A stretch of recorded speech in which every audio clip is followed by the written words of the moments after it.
Abdul mannan और मुजरिम कौन की पूरी टीम की तरफ से आप पर सलामती हो। नाजरीन, इस वक्त हम मौजूद हैं जमील पार्क के एरिया में। ये कूकियांवाला है, फैसलाबाद का इलाका है और यहाँ पे एक इंतहाई अफसोसनाक वाक़या पेश आया है। जैसा कि आप जानते हैं कि ज़्यादती के वाक़यात में दिन ब दिन बढ़ोतरी आती जा रही है और आज हम एक ऐसे ही वाक़े में पेश हो रहे हैं कि जिसमें एक 15 साल के बच्चे के साथ 3 मुलजिमान ने ज़्यादती की है। FIR दर्ज हो चुकी है लेकिन मुलजिमान को अभी तक नहीं पकड़ा गया। वो मुलजिमान अब तक फ़रार हैं और इस केस के पीछे पस मंज़र क्या है, ये वाक़या किस तरह से पेश आया, बच्चे को उन्होंने किस तरह से पकड़ा, कैसे वो किडनैप करके लेके गए और बच्चा अपनी मर्ज़ी से क्या, यह सारा वाक़या क्या हुआ, ये हम जानेंगे आज के प्रोग्राम मुजरिम कौन में।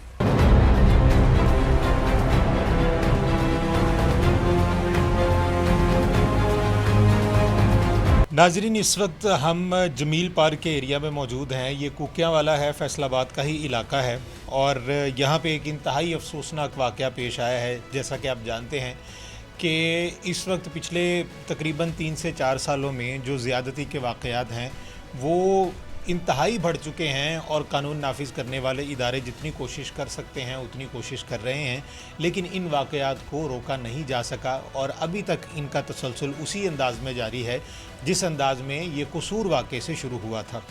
अब इस वक्त जो ये FIR है ये रब नवाज साहब की मुद्दत में दर्ज की गई है और ये वाक़या 20 अगस्त 2021 का वाक़या है और 21 अगस्त को ये जो रिपोर्ट है इसको दर्ज कर लिया गया था। इसमें एक बच्चा है जिसकी उम्र तकरीबन 15 साल है, नाम मैं उसका नहीं ले रहा, उसके साथ ज़्यादती की गई है और उसमें जो मुलव्विस मुलजिमान हैं उनमें पहले का नाम अहमद भट्ट है, दूसरे का नाम चांद वल्द सलीम है और तीसरे का नाम अली माछी वल्द नामालूम है।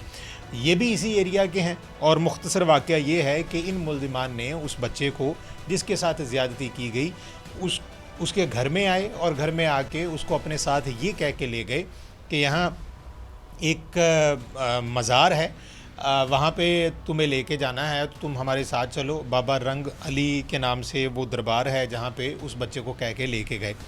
उसके बाद हुआ ये कि वो बच्चा जो है वो रात तक घर नहीं आया और जब घर आया तो वो नशे की हालत में था और बहुत बुरी हालत थी उसकी और उसके बाद उसको हॉस्पिटल ले जाया गया, फिर वापस लाया गया। फिर उसके अगले दिन जो है उनके जो वालिद साहब हैं तो इस वक्त हमारे साथ भी हैं, वो उससे एक दिन पहले जो थे वो एक फौतगी पे गए हुए थे। जब वो वापस आए तो उनको उसने फिर सारी दास्तान जो है वो सुनाई और उसके बाद इन्होंने एप्लीकेशन दी। ये एक मुख्तसर स्टोरी है लेकिन इसमें खुशकिस्मती ये है कि बच्चे की जान बच गई है और बच्चा ज़िंदा सलामत है। तो इस प्रोग्राम के आखिर में हम उस बच्चे से भी बात करेंगे कि उसके साथ क्या हुआ था, ये उसकी ज़बानी सुनेंगे। चेहरा उसका ब्लर करेंगे हम, वो आपको नज़र नहीं आएगा लेकिन हम उसके साथ बात करेंगे और जो भी उसके साथ हुआ है वो अपनी ज़बान से भी बताएगा। इस वक्त उसके वालिद साहब हमारे साथ मौजूद हैं।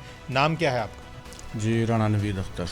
अच्छा नवीद साहब, मुझे ये बताएं कि जब ये वाक़या पेश आया जी तो आप कहाँ पे थे? मैं उस वक्त जो गुजरांवाला गया था, मेरा यानी कि साली का जो शौहर था वो फौत हो गया था 10 मुहर्रम को, हम लोग उधर थे।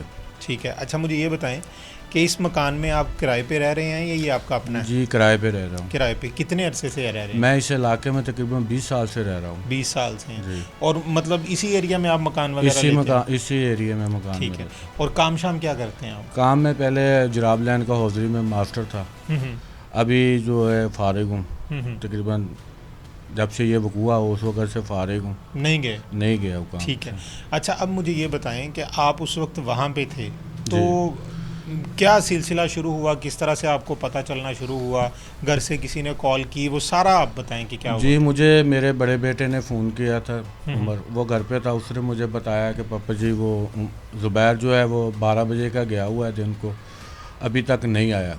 उस वक्त क्या टाइम था? उस वक्त तकरीबन 4-5 बजे का टाइम था। ठीक है। और जब मैंने छोटे बेटे को कॉल की तो उसने मुझे बोला कि मैं दोस्तों के साथ रंग अली सरकार आया हूँ दरबार पे। तो मैंने उसे बोला कि आप ठीक है सलाम करो और घर जाके मुझे कॉल करना।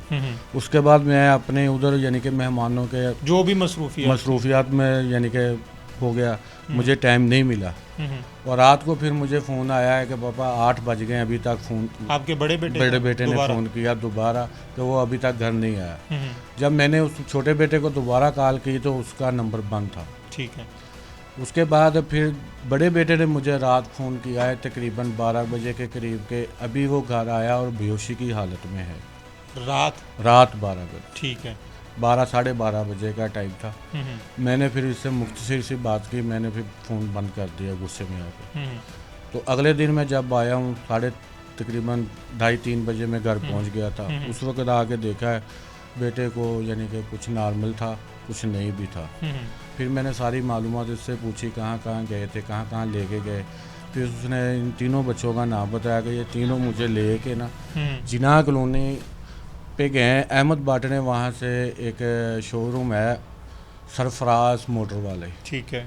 वहाँ से उसने चाबियाँ ली हैं, पीछे गोदाम है उनका एक कमरे टाइप घर वाला, ठीक है। तो वहाँ पे मुझे लेके गए। तो चांद ने पिस्टल निकाला है, मेरे सर पे रखा है, मुझे सर पे मारा भी है, इन्होंने थप्पड़ भी मुझे मारे, बेल्ट भी मुझे मारे। फिर तीनों लड़कों ने मेरे साथ बदफेली की है। ठीक है। और जब ये पूरा नॉर्मल हुआ था तो ये जो नशे का इसने क्या बताया कि क्या इसने पिया, उन्होंने पिला दिया, क्या था वो? ये इसको प्यास लगी थी, इसने ना चार से पानी का मांगा। इन्होंने सफ़ेद बोतल थी, यानी कि जैसे ड्रिंक वाली बोतल होती है, उसमें से उन्होंने निकाल के एक गिलास दिया इसको। इसने बोला है कि यार ये कड़वा है। उसने बोला कि ये ज़मीनी पानी है, आप पी लो, ये गाँव का पानी ऐसा ही होता है। जब इसने पिया, इसने बोला है कि मेरे अंदर आग लग गई है, मुझे दो नज़र आने लग गए हैं। फिर उसने एक टैबलेट निकाल के दी है अपनी जेब से। उसने बोला ये टैबलेट खा लो, तुम्हारा सर जो है ठीक हो जाएगा। उसके बाद यानी कि इस नशे की हालत में उन्होंने, यानी कि, और दूसरा गन पॉइंट के ऊपर इसको नहीं पता चला जब इसने गोली खा ली? नहीं, इसको नहीं पता चला। अच्छा, फिर उसके बाद फिर ये वहाँ पे ले गए जिना कॉलोनी पे। वहाँ पे जाके इन तीनों ने इसके साथ ज़बरदस्ती गन पॉइंट के ऊपर बदफेली की है। फिर रात को 12:30 बजे के करीब यानी कि इसको घर छोड़ के गए, जो बेटे ने इसको रिसीव किया। ठीक है। अच्छा, उसके बाद ये सारी कहानी आपको बताई गई? जी हाँ। ठीक है। उसके बाद फिर आपने क्या किया? उसके बाद मैं पहले रज़ाबाद थाने गया था। उन्होंने जब वकूए का सुना तो उन्होंने बोला कि आपको गुलबर्ग थाना लगता है, आप वहाँ पे जाएं। तो वहाँ पे गया हूँ, वहाँ पे SHO के साथ मुलाकात हुई है। मज़हर इरफान SHO है वहाँ के, माशाल्लाह बहुत अच्छे हैं। उन्होंने बहुत अच्छा तावन किया बच्चे के साथ। उन्होंने उसके बयान लिए हैं बच्चे के, और फ़ौरन उन्होंने टीम अपनी भेजी है उनके घरों पे। उन्होंने रेड वगैरह किया है। 2 घरों में कुछ नहीं मिला, औरतें थी। तीसरे घर से उन्होंने उसका भाई मिला तो उसको उठा के ले गए। बंदे तीनों फरार थे। तो फिर क्या हुआ? उसके बाद यानी कि आगे इतवार आ गया था, इतवार की छुट्टी थी। सोमवार को जो पकड़ा था भाई उनका, उन्होंने उसकी अबूरी ज़मानत करवा ली। बाकी जो है दूसरे घरों में उन्होंने रेट वगैरह नहीं की। उनके भी बाद में 2-3 दिन के बाद 25 तारीख को उनकी भी यानी कि पूरी ज़मानतें हो गई, जो कल जो है 2 बंदों की मुस्तरद हुई हैं। तो उसके बाद उन्होंने ना तो कोई इंक्वायरी वगैरह यानी कि इनके पीछे कोई आया है, ना कोई उन्होंने उनको पकड़ा है। कल से वो यानी कि पूरी ज़मानतें। अच्छा, जो आपने MLC करवाया, मेडिकल करवाया, उसमें क्या आया था? उसमें हमें तो कुछ नहीं बताया, लेकिन वो ASI अहमद यार है, उन्होंने बोला था कि ये जो है सैंपल जाएंगे लाहौर। वो लाहौर छोड़ के आए, तकरीबन 3-4 दिन के बाद छोड़ के आए लाहौर। ठीक है। अभी उनका ये कहना है कि जब ये तीनों मुजरम पकड़े जाएंगे फिर आपका बेटा साथ जाएगा, वहाँ पे लाहौर में DNA होगा, फिर इकट्ठी रिपोर्ट आएगी। ठीक है। मेरा ये ज़िंदगी का पहला वकूआ है, पहला वाक़या मेरे साथ ऐसा हुआ है। मुझे नहीं पता कि थाने वाले क्या करते, कैसे काम करते, कैसे नहीं करते, हॉस्पिटल में क्या होता है, क्या नहीं होता। हमारी ज़िंदगी का ये पहला चांस है। तो इसी सिलसिले में यानी कि हम तो उस दिन से जिस दिन से ये वाक़या 20 तारीख का पेश आया, आप इसी तरह से धक्के खा रहे हैं? इसी तरह से धक्के खा रहा हूँ बस। 2-3 दिन 1 हफ़्ता तो रोज़ाना जाता रहा हूँ कि भाई एक की ज़मानत हो गई है, बाकी को की नहीं ज़मानत हुई, उनके घर पे रेड वगैरह डालो, उनको पकड़ो। बाकी जो मुल्ज़िमान हैं वो अभी तक जो है 2 उनमें से जो है उनकी ज़मानतें खारिज हो गई हैं। एक की ज़मानत अभी आने वाली कुछ 9 तारीख को है। अच्छा, ये बताएं कि ये सारी कार्रवाई आप कर रहे हैं तो आपको किसी किस्म का कोई थ्रेट या कोई धमकियाँ? जी हाँ, मुझे ये जो चांद है ना, इसके घर वाले और अली माची के घर वालों ने इन्होंने ऐसा किया कि मुझे डिप्रेशन देने के लिए रज़ाबाद थाने में एक दरख्वास्त दे दी। वहाँ पे यानी कि उन्होंने 2 दफ़ा उन्होंने हमें बुलाया। हमने अपनी यानी कि ये FIR की कापी उनको दी है कि भाई हमारा मुकदमा चल रहा है, इनके बच्चे नामजद मुलजमान हैं, हमारे साथ ज़्यादती हुई है, हमें दबाना चाह रहे हैं।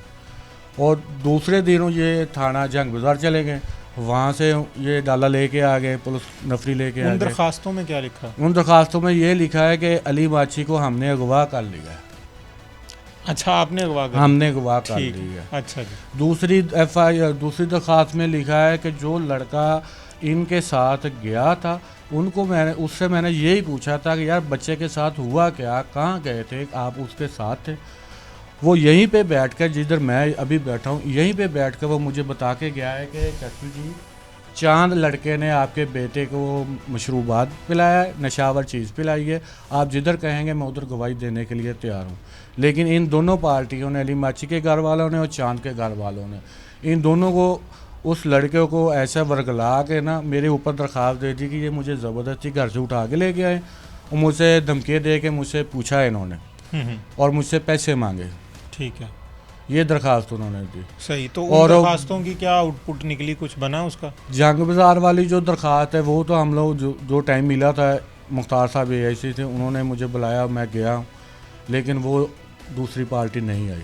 1 घंटा उधर बैठे रहे, इंतज़ार करते, वो दरखास्त उन्होंने खारिज कर दी, खत्म कर। रज़ाबाद की दरखास्त का अभी तक हमें मालूम नहीं है। 2 दफ़ा गए, ASC ने कहा था कि हम मोहल्ले में आएंगे, हुआ पता करेंगे, फिर आपको बताएंगे, लेकिन वहाँ से अभी तक कोई मुझे आया नहीं, कोई नहीं आया। ठीक है। अच्छा, अब मुझे ये बताएं कि बच्चे ने किस किस का नाम लिया था जब वापस आया था? बच्चे ने चांद का नाम लिया था, अली माची का नाम लिया था और अहमद बाटे उसका नाम लिया था। ठीक है। और मेडिकल रिपोर्ट अभी तक नहीं है? जी हाँ। एक बार भी जो है वो हवालात में नहीं गए, तो अब तक आप कह रहे हैं कि मज़ीद डिप्रेशन का शिकार हो रहे हैं आप इन दरखास्तों की वजह से? जी हाँ। तो अभी आप क्या चाहते हैं कि क्या होना चाहिए, पुलिस क्या करे? अभी मैं यही चाहता हूँ कि जिनकी दरखास्तें यानी कि मुस्तरद हो गई हैं, ज़मानतें मुस्तरद हो गई हैं, कम से कम उनको तो पकड़े पुलिस, उनसे पकड़ के कार्रवाई आगे करे, शुरू करे, ताकि इसके भी 9 तारीख है, इसको भी यानी कि अरेस्ट करे, तभी मुझे सुकून होगा ना। ठीक है, सज़ा दिलवाना चाहते हैं? सज़ा दिलवाना चाहता हूँ, ताकि आज इन्होंने मेरे बच्चे के साथ किया है, कल किसी और के साथ करेंगे, अगर इनको छोड़ दिया तो कल किसी और के साथ करेंगे। ठीक है। अच्छा नाजरीन, यहाँ पे जो बड़ा भाई है बच्चे का, वो भी हमारे साथ मौजूद है। सारी कहानी जो है उसने तो अपनी आंखों के साथ देखी है कि किस तरह से उसका जो छोटा भाई है उसको घर से मुलजिमान लेके गए, और उसके बाद किस तरह से सारा दिन जो कुछ भी होता रहा वो अपने वालिद साहब को कॉल करके बताता रहा कि ये कुछ हो रहा। तो अब हम उससे भी बात करते हैं और उससे हम जानते हैं कि सारे दिन में क्या वाक़या पेश आया और क्या कुछ होता रहा और किस हालत में उसने इस बच्चे को जो है वो रिसीव किया था।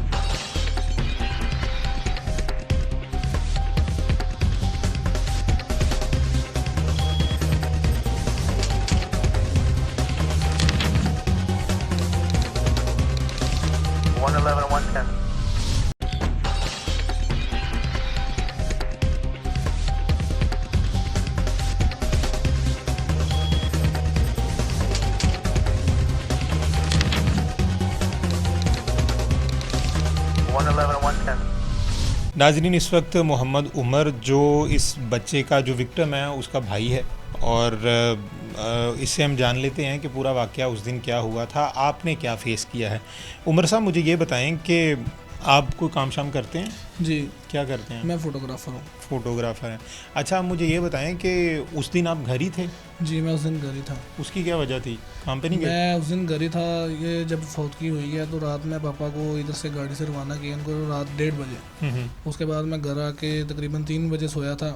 सुबह मैं 12 बजे उठा हूँ, तो तब छोटे भाई को ये तीनों लेके गए हैं चांद।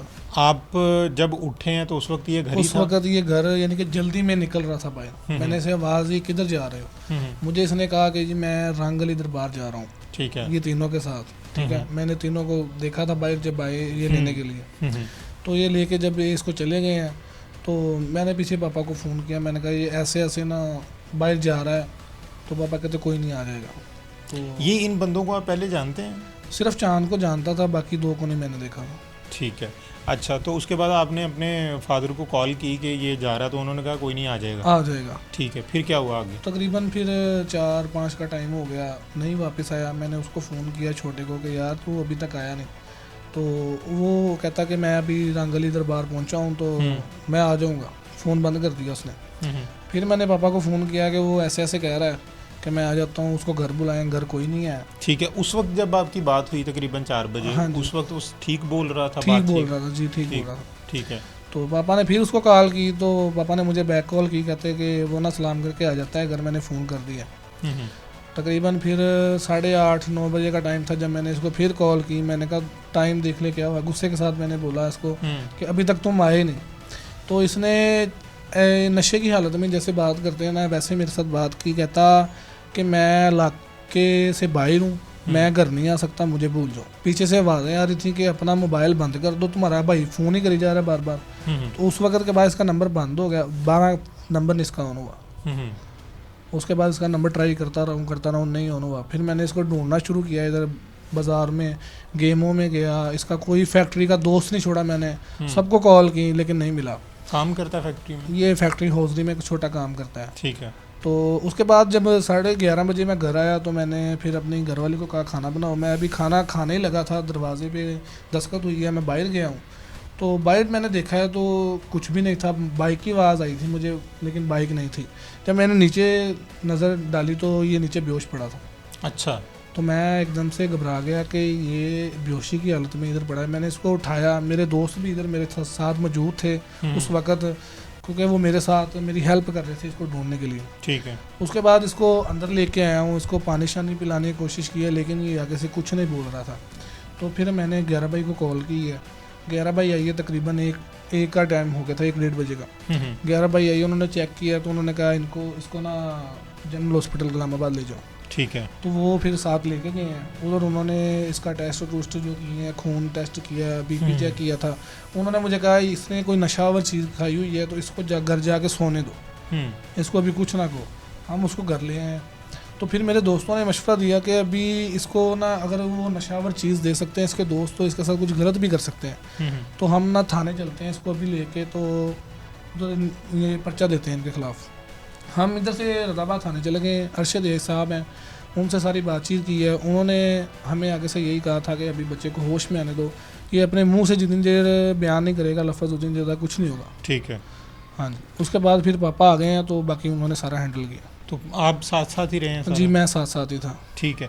और उसके बाद ये जो बंदे हैं जिनमें से जिन्होंने बुरी ज़मानत कराई जैसे चांद वगैरह हैं, तो ये अभी यहीं पे घूमते हैं? जी ये जो चांद ने जब बुरी ज़मानत करवाई है, ये इधर हमारे सामने करियाना स्टोर है, ये इधर आके बैठता है।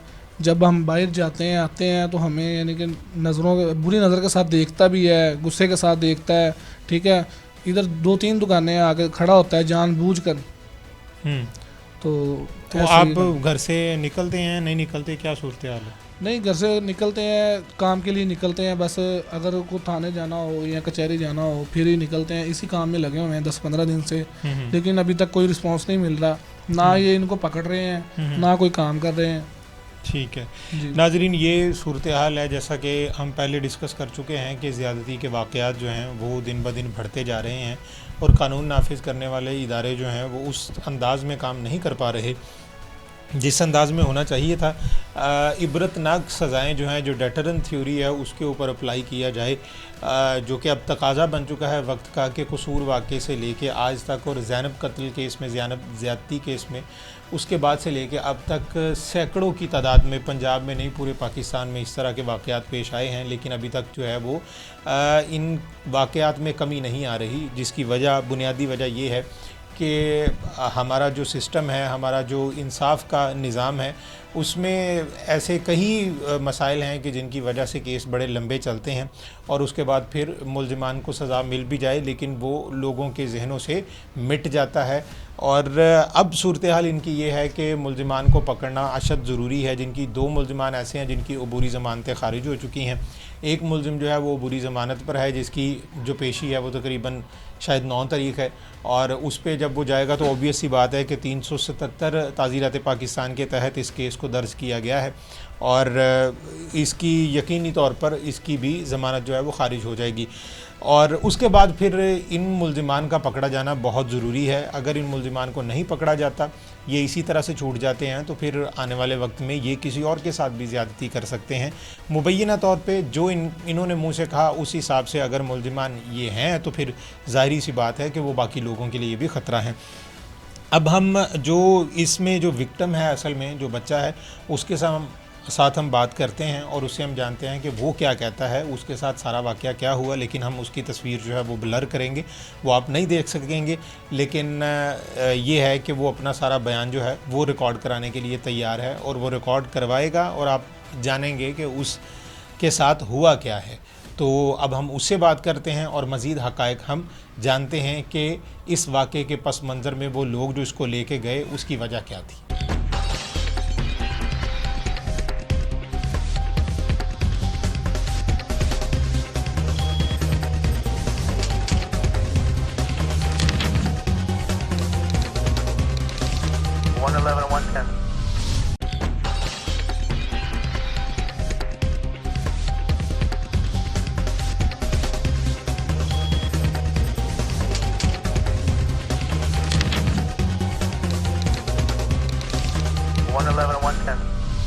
नाज़रीन, इस वक्त विक्टिम हमारे साथ मौजूद है, ये बच्चा हमारे साथ मौजूद आप देख रहे हैं, लेकिन हम इसकी जो फेस है वो ब्लर रखेंगे और इससे हम बात कर लेते हैं कि वाक़या सारा हुआ क्या था और किस तरह से ये सारा वाक़या पेश आया।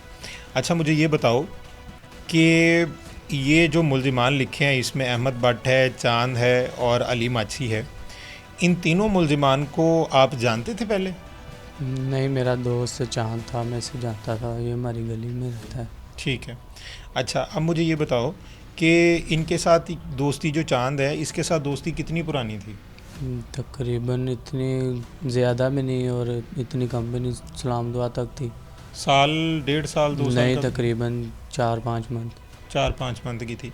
अच्छा, अब मुझे ये बताओ कि ये जो अहमद भट्ट है और जो अली माछी, जो 2 बंदे इसमें नामज़द हैं, इनको आप नहीं जानते थे?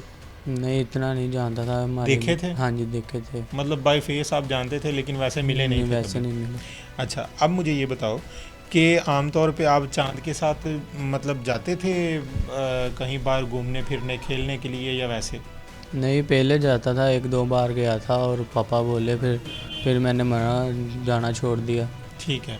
अच्छा, ये जो वाक़या पेश आया था इसमें सारा क्या हुआ था ये बताएं ज़रा। आपके घर में वो किस तरह से आए और किस तरह से आपको कह के लेके गए, क्या कह के लेके गए, वो क्या था सारा? को पहले से प्लान बना हुआ था रंगली सरकार जाने का? नहीं, मुझे नहीं पता था। ये मेरे घर के ना बाहर 7 दुकानें हैं, उधर खड़े थे। मैं ना आया था घूम कर, सैल कर बाइक से। मैंने बाइक इधर खिलारी, इन्होंने आवाज़ दी मुझे, चांद ने बुलाया, मैंने सलाम दुआ ली और ये बोलने लगे आजो चले नाश्ता करने। वो मैंने कहा मैंने किया, कहते नहीं आजो हमारे पास बाइक कम है। हम गए, फिर इधर रोड पे गए, एक उसका दोस्त है मोटरसाइकिल वाला, उसके पास गए और उसने वहाँ से उसे उठाया और फिर हम इधर चौक में आ गए। उसका क्या नाम था? उसका नाम पठान है, उसका नाम नहीं मुझे इतना। ठीक है। अच्छा, फिर आगे क्या हुआ? हम इधर चौक में आए, उधर फिर हम बैठ गए गेमों में बैठ गए, फिर काफ़ी देर बैठे रहे। मैं घर भी आया मुँह हाथ धोने के लिए, फिर गए, उसने बुलाया, गए उधर, तो उसने कहा कि हमने जाना है रंगली। मैंने कहा ठीक है, कोई बात नहीं, 1 घंटे में आ जाएगा, मुझे यह पता था। तो उसने कहा गाड़ी घर खिलार दो। गाड़ी मैंने घर खिलारी और वो रिश्का ले आए।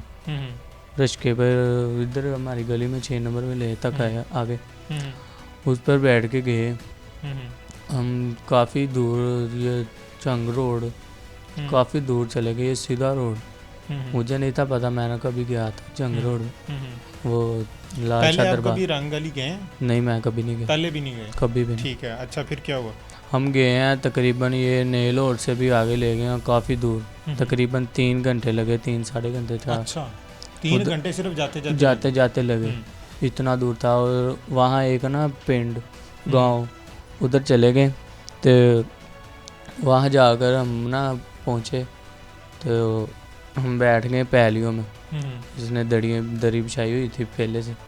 लोग थे 2-4 बंदे, दरी बिछाई, वहाँ बैठे और साथ ही कोई कब्र थी, चादर पड़ी हुई। इसने कहा ये है, सलाम सलूम कर लो, दुआ लेकिन वो मांगो। रंगवली दरबार तो बहुत बड़ा दरबार है। मैंने कभी देखा नहीं है, ना मुझे पता था। अच्छा, वो ठीक है। तो कब्र थी उन्होंने और कब्र पे क्या दिया कि यही- हाँ जी, अच्छा। वो अकेली कब्र थी और काफ़ी दूर पे ना कब्रस्तान था। हम्म, तो उधर ही बैठ गए। फिर इन्होंने ना, हम सब ने बोला कि यार प्यास लगी है। मैंने कहा यार प्यास लगी, पानी मंगाओ। तो इसने ना सफ़ेद बोतल जैसे पानी नहीं होता, वो मंगाई। उधर बंदा खड़ा था, वो लेकर आया और इसने गिलास में डाल के दी। मैंने पहला घूंट भरा और ना गले से जो नीचे गया ना, तो तकरीबन पेट में ऐसे हुआ जैसे कोई जल रहा है कुछ। तो मैंने इसे बोला, कहता नहीं यार ये पानी ऐसा है, गाँव है, कौड़ा पानी है, ऐसा पी लो।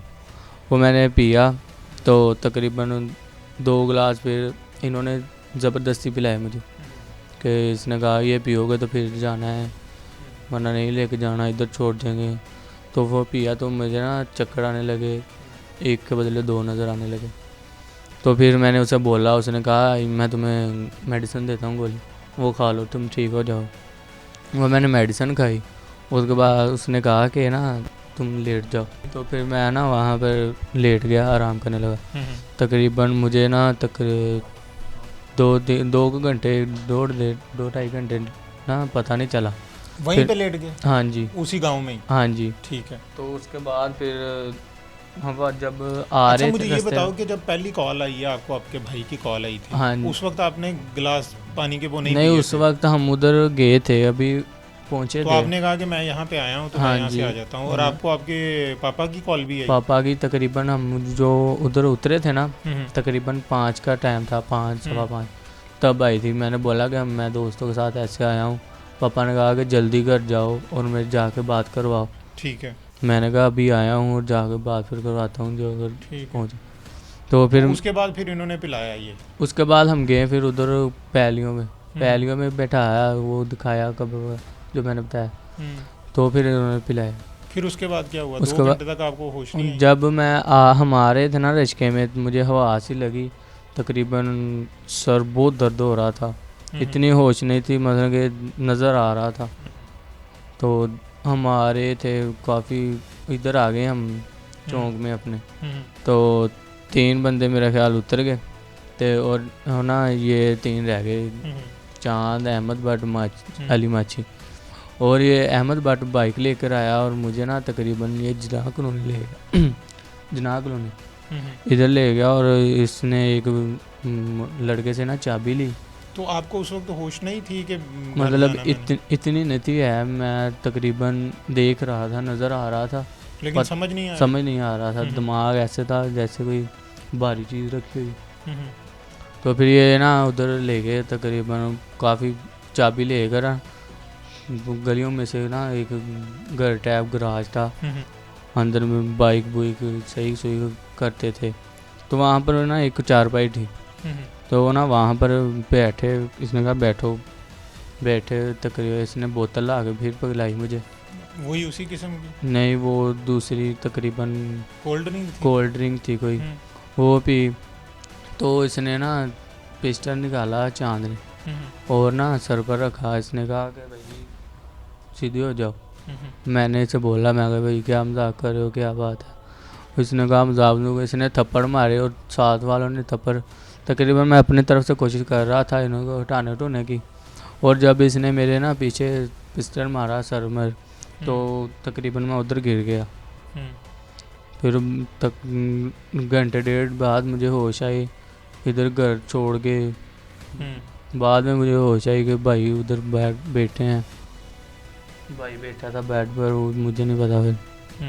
फिर उसके बाद जब आपको जब आपको होश आई तो फिर सुबह तक आप जब हॉस्पिटल लेके गए आपको? मुझे नॉर्मल होश आई जब भाई मेरे पास बैठा था, मेरी टी शर्ट उतरी हुई थी और ना पास मोबाइल था ना कुछ था, और उधर बैठा था भाई के पास। उसके बाद फिर भाई कह रहा ऊपर जाके सो जाओ, सो गया मैं। ठीक है। तो उस वक्त जो कुछ भी हो रहा था आपको अंदाज़ा हो रहा था? तकरीबन मैं भी होश था, मुझे नहीं इतना पता। ठीक है नाज़रीन, ये इस बच्चे का बयान और इसी के बयान के अकॉर्डिंग जो है ये एफआईआर दर्ज की गई है, लेकिन मुल्ज़िमान जो हैं वो अभी तक नहीं पकड़े गए। 2 मुल्ज़िमान की ज़मानतें खारिज हैं, लेकिन वो फ़रार हैं और पुलिस ने अभी तक उनको नहीं पकड़ा है। एक मुल्ज़िम जो है वो बुरी ज़मानत पे है, उसकी आइंदा तारीख़ होगी। आपने बच्चे के मुंह से, जो विक्टिम है उसके मुंह से सारी कहानी जो है वो सुनी है कि किस तरह से ये वाक़या उसके साथ पेश आया है।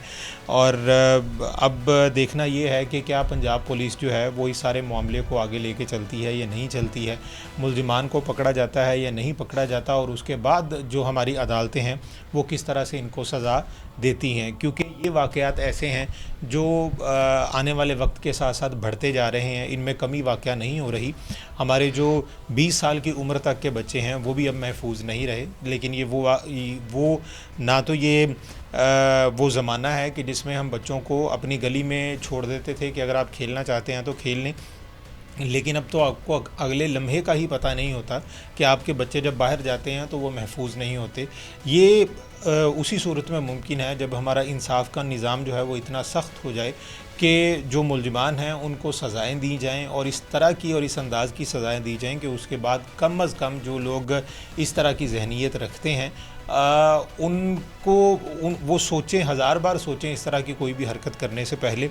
ये आने वाले वक्त में हमें देखना है कि इस बच्चे को, इसके बाप को, जो पिछले कई दिनों से अपने काम पे नहीं जा सका और अपने घर पे ही मौजूद है, इसका जो बड़ा भाई है जिसने इस सारे वाक़े को डील किया है और वो इसको सड़कों पे ढूंढता रहा है और फिर उसने इसको बेहोशी की हालत में इस अंदाज़ में इसको पकड़ा है, तो ये इतना बड़ा जुल्म हुआ है इस बच्चे के साथ। अब देखना ये है कि पुलिस जो है वो इनका साथ देती है। ये थाना गुलबर्ग का मुकदमा है और इसको ये 20 अगस्त का ये मुकदमा है और आप अंदाज़ा कर लीजिए कि इसको कितने दिन हो चुके हैं। अब देखना ये है कि आने वाले वक्त में इनके साथ इंसाफ हो पाता है या नहीं, और वो मुल्ज़िमान जो इस वक्त खुलेआम घूम रहे हैं जिन्होंने इसके साथ ज़्यादती की है उनको पकड़ा जाता है या नहीं। अगर उनको नहीं पकड़ा जाता तो फ्यूचर में यकीनी तौर पे वो किसी और को भी अपनी हवस का निशाना बना सकते हैं, और इस तरह के दरिंदा सिफ्त लोगों को जब तक कि वो पकड़े नहीं जाते, उनको सज़ा नहीं दी जाती, उस वक्त तक ये हमारा जो मुआशरा है ये इस किस्म के जराइम से पाक नहीं किया जा सकता। बहुत सारी उम्मीदें वाबस्ता हो चुकी हैं कानून नाफिज करने वाले इदारों के लिए, और देखना ये है कि इन वाक़यात को किस अंदाज़ में रोका जाता है। मिसालें कायम करनी होगी, टेस्ट केस के तौर पर लेके चलना होगा इस तरह के केसेस को, ताकि हम अपने बच्चों को और अपने मुस्तकबिल को महफूज बना सकें।